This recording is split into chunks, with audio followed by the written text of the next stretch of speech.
الله من قرأ سورة الفاتحة. بسم الله.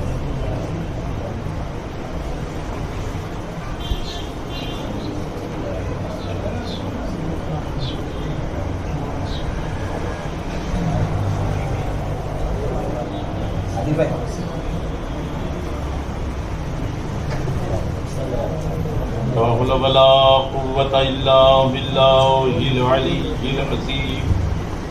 حسبنا الله ونعم الوكيل ونعم المولى ونعم النصير. أعوذ بالله السميع العليم من الشيطان اللعين الرجيم.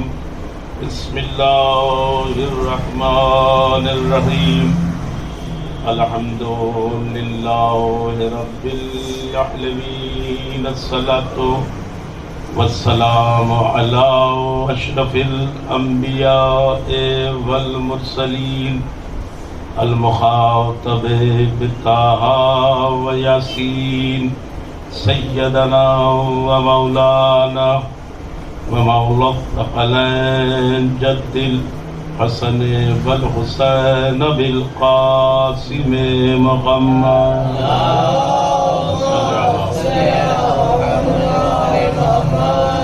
وعلى آله الطيبين الطاهرين المعصومين المظلومين ولعنة الله على أعدائهم أجمعين من الله إلى قيام يوم الدين. أما بعد فقد قال رسول الله صلى الله عليه وآله وسلم. بسم الله الرحمن الرحيم. فاطمة بضعة مني ومن آذاها فقد آذاني ومن آذاني فقد آذى الله. صلوات محمد.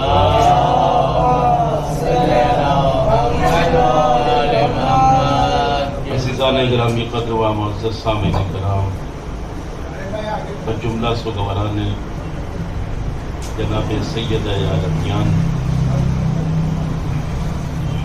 آپ مسلسل ایام عزائے دنیا میں مصروف عزا ہے اور بارگاہ رسالت میں ان کی ایک روتی بیٹی کا غصہ پیش کر رہے ہیں. یقیناً خوش نصیب ہیں وہ لوگ کہ جنہیں اللہ نے یہ توفیق عطا کی ہے کہ وہ شہزادی کونین فرش عزا اپنے اپنے علاقوں میں اپنے اپنے محلوں میں بچھا رہے ہیں اور مومنین کو اس میں شریک ہونے کی دعوت دے رہے ہیں. اس میں یہ مجالس میں شرکت کی دعوت نہیں ہے بلکہ جناب زہرا کے حق میں تائید کرنے کی دعوت ہے. جو بھی مجالس میں شریک ہو رہا ہے گویا وہ حق جناب فاطمہ زہرا کی تائید میں آ رہا ہے اور روز محشر اس کا شمار ان لوگوں میں کیا جائے گا کہ جن جن لوگوں نے جناب زہرا کی تائید میں اس دنیا میں آواز اٹھائی ہے. چونکہ ہم 1400 سال پہلے نہیں تھے اس لیے اس وقت ہماری آواز نہ اٹھ سکی، مگر آج 1400 سال بعد جب ہم ہیں اور ہمیں یہ معلوم ہو گیا کہ شہزادی کونین پر ظلم کیا گیا تھا اور ان کے حق کو چھینا گیا تھا، تو آج ہم آواز اٹھا کر اللہ کی بارگاہ میں یہ اعلان کرنا چاہتے ہیں کہ پروردگار ہمارا شمار شہزادی کا حق کھانے والوں میں نہیں بلکہ حق دلانے والوں میں کرنا. ایک صلوات ارشاد فرمائے محمد علیہ محمد. آپ حضرات تھوڑی سی زحمت کریں کیونکہ جگہ ذرا تنگ ہے تو تھوڑی سی زحمت کر لیں، تھوڑا قریب ہو جائیں، تھوڑا سمٹ کر بیٹھ جائیں گے تو اور بھی مومنین آ جائیں گے اندر. ایک بلند ترین آواز میں آپ حضرات صلوات پڑھ دیں.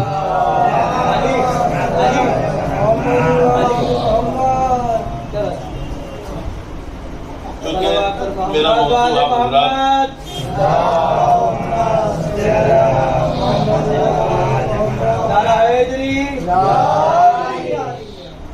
میرا موضوع گفتگو آپ حضرات کے اذہان میں ہے شہزادی کونین کی عظمت اور ان کے فضائل، اہل سنت علماء اور ان کی کتابوں میں کیا ہے، اس حوالے سے میں انشاءاللہ آپ سے گفتگو کروں گا۔ تمہیدی 2 جملے تاکہ آپ مجھ سے جڑ جائیں، مربوط ہو جائیں، اور اس کے بعد انشاءاللہ میں اپنی اصل گفتگو کو شروع کر رہا ہوں۔ ایام عزائے جناب زہرا سلام اللہ علیہا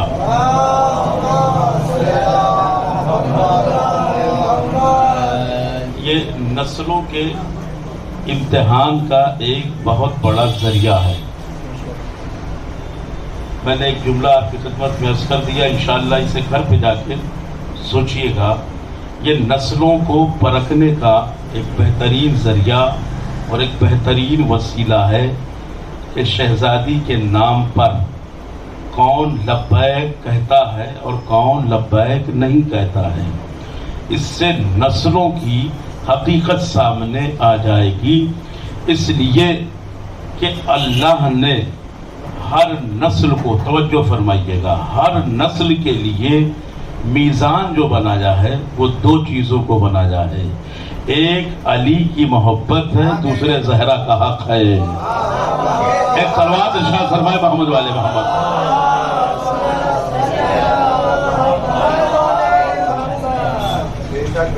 بس آپ حضرات آمادہ ہو گئے، اور یہی آمادگی انشاءاللہ آخری کلام تک آپ برقرار رکھیے گا۔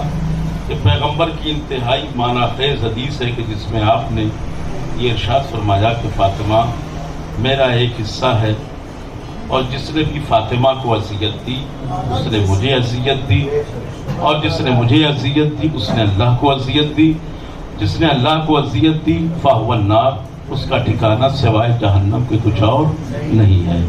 یہ حدیث سب سے زیادہ، میں بڑی ذمہ داری کے ساتھ پڑھ رہا ہوں، سب سے زیادہ جو تحریر کی گئی ہے، جو لکھی گئی ہے، وہ اہل سنت کی کتابوں میں لکھی گئی ہے، جس میں سب سے شدت سے جس نے لکھا ہے وہ صاحب مشکات نے لکھا ہے۔ صاحب مشکات کو میں نے اس لیے پہلے عرض کیا کہ باقی جو کتابیں ہیں اہل سنت کی، اس میں حدیث کے صرف 1 یا 2 ٹکڑے لکھے گئے، مگر صاحب مشکات نے اس حدیث کو باقاعدہ مفصل اور مکمل طور پہ لکھا ہے، اور صرف لکھا نہیں ہے بلکہ اس کی انہوں نے شرح بھی بیان کی ہے کہ پیغمبر نے یہ کیوں کہا کہ فاطمہ میرا ایک حصہ ہے۔ توجہ فرمائیے گا، غور سے سنیے گا۔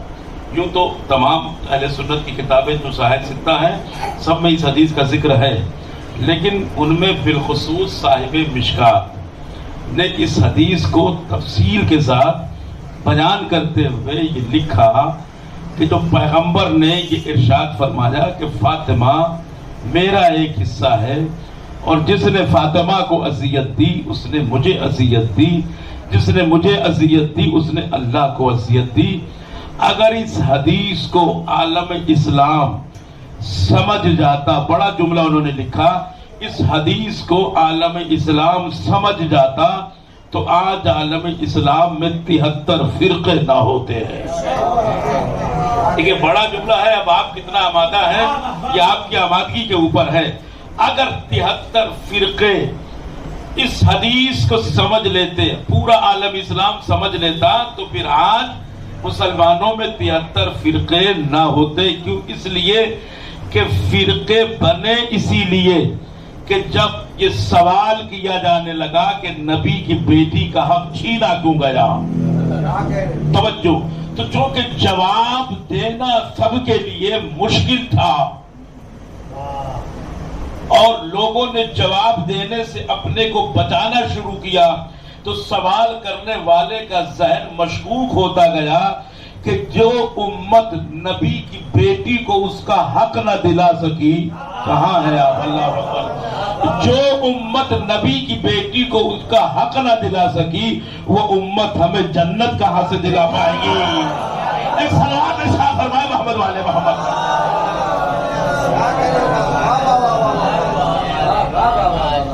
اب یہ ایک ٹکڑا ہے، غور سے سنتے جائیے گا کہ نبی نے فرمایا صاحب وہی بیان ہے جس کی زبان سے نکلا ہوا لفظ تو دور کی بات ہے، حرف اور نقطہ بھی معنی رکھتا ہے۔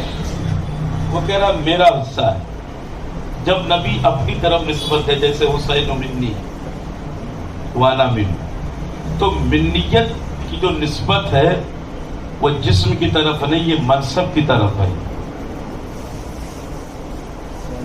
یعنی نبی یہ بتانا چاہ رہے تھے کہ حسین کی امامت میری وجہ سے ہے اور میری نبوت حسین کی وجہ سے ہے نا۔ اسی طرح سے پیغمبر نے فرمایا فاطمہ تو بذت منی، اس کا مطلب یہ ہے کہ فاطمہ میری نبوت و رسالت کا ایک حصہ ہے۔ نبوت و رسالت کا ایک حصہ ہے۔ اب یہاں الحمدللہ انتہائی باشعور افراد تشریف فرمائے۔ میں زیادہ اسپیڈ میں مجلس اس لیے نہیں پڑھوں گا کہ ڈاکٹر نے منع کیا ہے، بلڈ پریشر تھوڑا سا آج کل بڑھا ہوا ہے، تو اسی انداز میں سنیں، کوشش کروں گا کہ میں آپ کے انداز میں آپ سے گفتگو کر سکوں۔ میری نبوت اور میری رسالت کا ایک حصہ ہے۔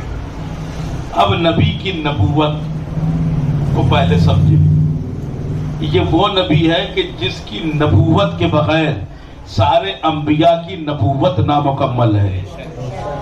اگر بیدار ہوں گے تو اسی جملے پر آپ بول پڑیں گے، یہ وہ نبی ہے کہ جس کی نبوت کے بغیر سارے انبیاء کی نبوت نامکمل ہے۔ اگر کوئی نبی اس نبی کی نبوت کا اقرار نہ کرے تو وہ نبی نہیں رہ جائے گا۔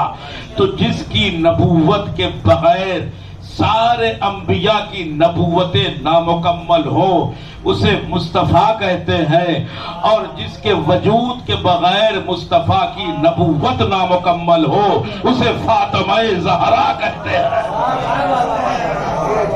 صلوات محمد والے محمد۔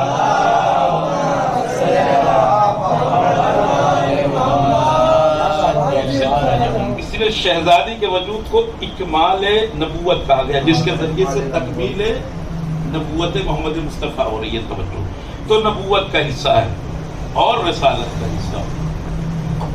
اب میرے پاس وقت نہیں کہ میں نبوت اور رسالت دونوں کی ڈیفینیشن بیان کر پاتی ہوں، اس لیے کہ رسالت کو جو منصب ہے وہ نبوت سے بلند ہے۔ ضروری نہیں ہے کہ جو نبی ہو وہ رسول بھی ہو، مگر یہ ضروری ہے کہ جو رسول ہو وہ نبی بھی ہو، اس لیے کہ بغیر نبوت کے درجے کے رسالت کے درجے تک نہیں پہنچ سکتا ہے۔ اور ان رسولوں میں سب سے افضل جو رسول ہے وہ کون ہے؟ ہمارے آخری رسول ہے نا، جو سب سے افضل ہے وہ ہمارے رسول ہیں، ہمارے نبی۔ ان کی رسالت کی بات ہو رہی ہے، آدم اور نبوت کی رسالت کی بات نہیں ہو رہی کہ فاطمہ آدم کی رسالت کا حصہ ہے یا نوح کی رسالت کا حصہ ہے۔ توجہ فرمائیے گا، بلکہ یہ کہا گیا کہ فاطمہ میری رسالت کا حصہ۔ اب اگر ان کی رسالت کو آپ سمجھ گئے تو وجود جناب زہرا سلام اللہ علیہا سمجھ میں آ جائے گا۔ بالکل آمادہ رہیں، آپ جیسے بھی سن رہے ہیں بہت اچھا سن رہے ہیں، خاموش ہو کر بھی سنیں گے تو مجھے کوئی شکوہ نہیں رہے ہوگا، انشاءاللہ میں مطمئن رہوں گا آپ سے۔ اللہ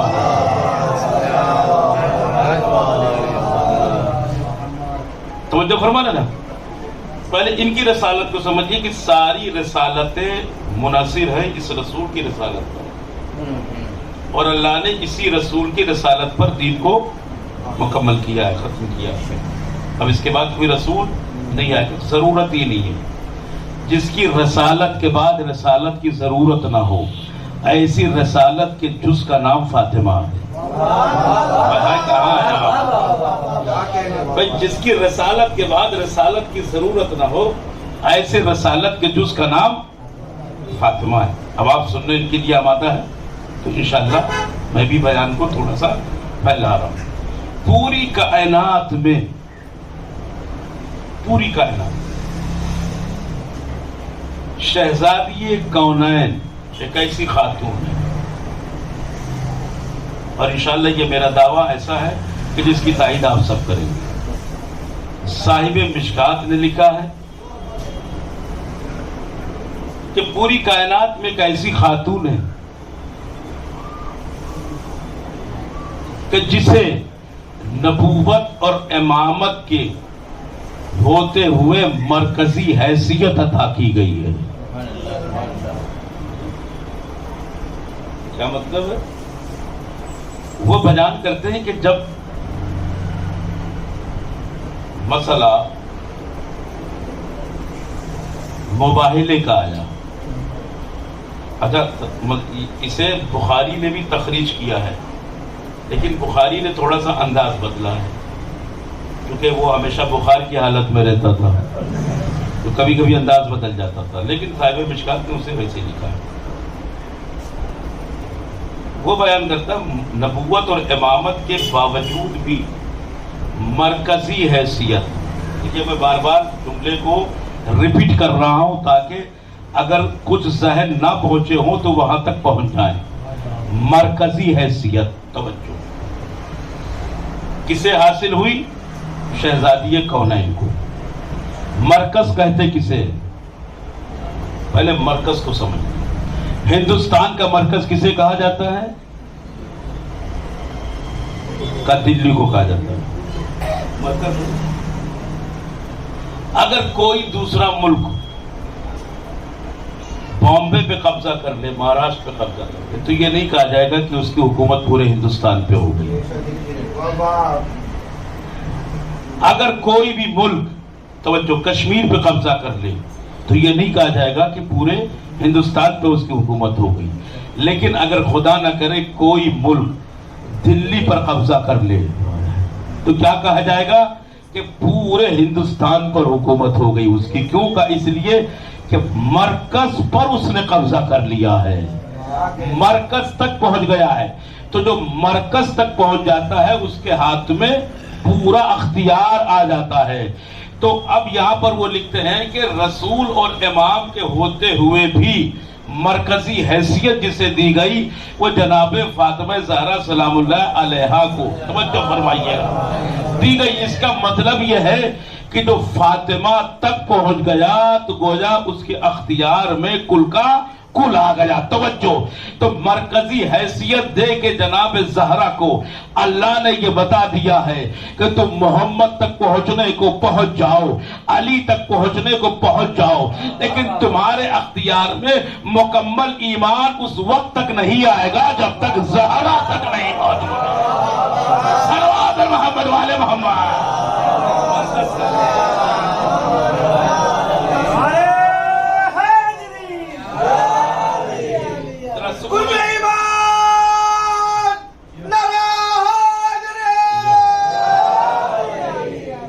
یہ دل کی دھڑکن ہے جو صدا بن کر زبان پر آتی ہے۔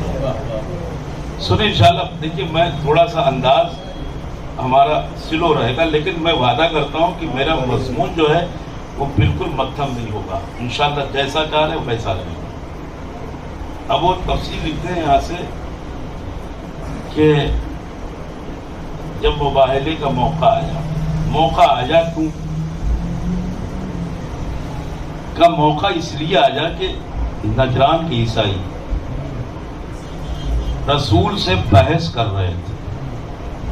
غور سے سنیے گا انشاءاللہ، مضمون میں آپ کے حوالے کروں، شہزادی کے حوالے سے ان کی جوتیوں کے صدقے میں جو خیرات ملی ہے وہ میں سب آپ میں تقسیم کر کے جاؤں گا، اس لیے کہ سخی کے در سے وابستہ ہوں، بخیلوں سے میرا کوئی تعلق نہیں ہے۔ اب وہ لکھتے ہیں کہ جب آئے تو انہوں نے کہا کہ ہمارا دعویٰ ہے کہ عیسیٰ خدا کے بیٹے۔ تو اللہ کے رسول نے کہا تمہارے پاس دلیل کیا ہے؟ کہا دلیل یہ ہے کہ مریم کی شادی نہیں ہوئی، اس لیے وہ اللہ کے بیٹے۔ تو اللہ کے رسول نے قرآن کی آیت پڑھی اور یہ کہا کہ اگر تمہاری یہ دلیل ہے تو آدم تو بغیر ماں باپ کے پیدا ہوئے۔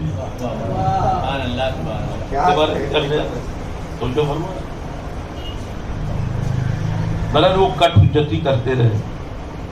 اب میں آپ سے یہ نہیں پوچھوں گا کہ جناب مریم کی شادی کیوں نہیں ہوئی، دو ہی بیویاں ہیں جنہیں معصومہ کہا گیا ہے، جو منصب عصمت پر فائز ہیں، جناب مریم اور جناب سید عالمیان۔ وہاں عصمت صغریٰ یا عصمت کبریٰ، لیکن دونوں میں فرق ہے۔ نہیں مان رہے، دلیلوں پہ دلیل دیتے ہیں۔ اچھا، اللہ نے جب عیسیٰ کو مریم کے حوالے بغیر شوہر کے کر دیا، وہ عصمت صغریٰ پر ہے، یہ عصمت کبریٰ پر ہے، تو یہاں بھی اللہ کو حسن و حسین کو بغیر علی مرتضیٰ کے زہرا کے حوالے کر دینا چاہیے تھا۔ وہ تو اللہ کل شیء قدیر ہے، صاحب کون ہے۔ سن رہے نا بھائی، پریشان تو نہیں ہو رہے؟ لیکن نہیں، اللہ کو کچھ تو سمجھانا رہا ہوگا، کوئی تو بات ضرور ہوگی، کوئی تو راز ضرور ہوگا۔ یہ اللہ کیا راز تھا؟ اب پہلے مریم کو سمجھو، سمجھ میں آ جائے گا۔ اب ہم نے مریم کو سمجھنا شروع کیا تو جناب مریم 5 سال کی عمر سے بیت المقدس میں مقیم کر دی گئی۔ وہ پوری تفصیل میں نہیں بیان کروں گا کیسے اور کیا ہوا، اور ان کی کفالت کی ذمہ داری دی گئی جناب زکریا کو، آپ جانتے ہیں۔ بیت المقدس میں ان کے لیے الگ حجرہ بنا اور وہ اس میں رہتے، مگر جناب زکریا جب بھی آئے تو حجرے میں دیکھے دسترخوان بچھا ہوا ہے، اس پر نعمتیں سجی ہوئی، یہ سوال کرتے تھے مریم یہ کہاں سے آیا؟ وہ جواب دیتی تھی ان اللہ یرزق من یشاء بغیر حساب۔ اب آپ دیکھیے، اللہ جسے چاہے بغیر حساب رزق دے سکتا، لیکن مریم کے جواب کے بعد زکریا نے کبھی یہ نہیں پوچھا کہ کیوں اور کیسے۔ کہاں ہے بھائی آپ؟ اللہ کبھی سوال نہیں کیا، کبھی اعتراض نہیں کیا، کبھی پوچھا نہیں۔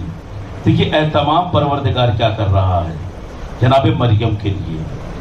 اچھا، پھر جناب زکریا نے یہ اہتمام بھی کیا تھا بیت المقدس میں کہ جہاں حجرہ جناب مریم تھا وہاں قوم کے کسی بھی فرد کو جانے کے لیے حکم امتناعی لگا دیا گیا تھا کہ وہاں سے کوئی گزرے گا نہیں، اس لیے کہ وہاں مریم رہ رہی ہے۔ ابھی بھی آپ آمادہ نہیں ہے تو میں اور قریب آ جاتا ہوں۔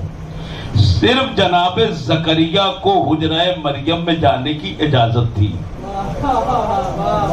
کہاں ہے بھائی آپ؟ اور جناب زکریا جب جاتے تھے تو دروازے پر کھڑے ہو کر پہلے سلام کرتے تھے۔ بات واضح ہو رہی ہے؟ اس کے بعد پھر وہ حجرے میں داخل ہوتے تھے صرف جناب زکریا کو۔ کیوں کہ اس لیے کہ یہ معصومہ ہیں۔ ابھی بھی بات واضح نہیں ہو رہی ہے، میں واضح کیے دیتا ہوں۔ سب سے کفالت لے لی گئی، کسی کو نہیں سونپی گئی تو جناب زکریا کو۔ کیوں پروردگار یہ اہتمام کر رہا؟ اس کے بعد پھر حجرہ خاص بنایا گیا، پھر حکم امتناعی لگایا گیا کہ کوئی دوسرا ان کے حجرے کے آس پاس سے گزرے گا نہیں۔ تیسرے درے جناب مریم پر جانے کی اجازت صرف اور صرف جناب زکریا کو دی گئی۔ کیوں کہ اس لیے کہ وہ معصوم تھے، وہ نبی تھے۔ توجہ فرمائیے گا، اس کے علاوہ کسی کو اجازت نہیں۔ اب اس کے بعد جب جبرائیل امین حجرہ جناب مریم میں آئے تو جناب مریم چونکی اور انہوں نے کہا کہ تم کیسے آ گئی؟ اس لیے کہ مریم کو یہ قانون الہی معلوم تھا کہ نبی کے سوا کوئی دوسرا اس حجرے میں آ ہی نہیں سکتا ہے۔ توجہ فرما رہے یا نہیں بھائی؟ آپ بیدار ہیں، آمادہ ہے نا؟ تو نبی کے سوا کسی کو جب اجازت ہی نہیں ہے تو یہ کیسے آ گیا؟ اے پروردگار، جہاں نبی کے لیے تو نے یہ قانون بنا دیا کہ جب جاؤ تو سلام کر کے حجرہ مریم میں جاؤ، تمہارے سوا کوئی دوسرا نہیں جا سکتا ہے، وہاں جبرائیل امین کو بغیر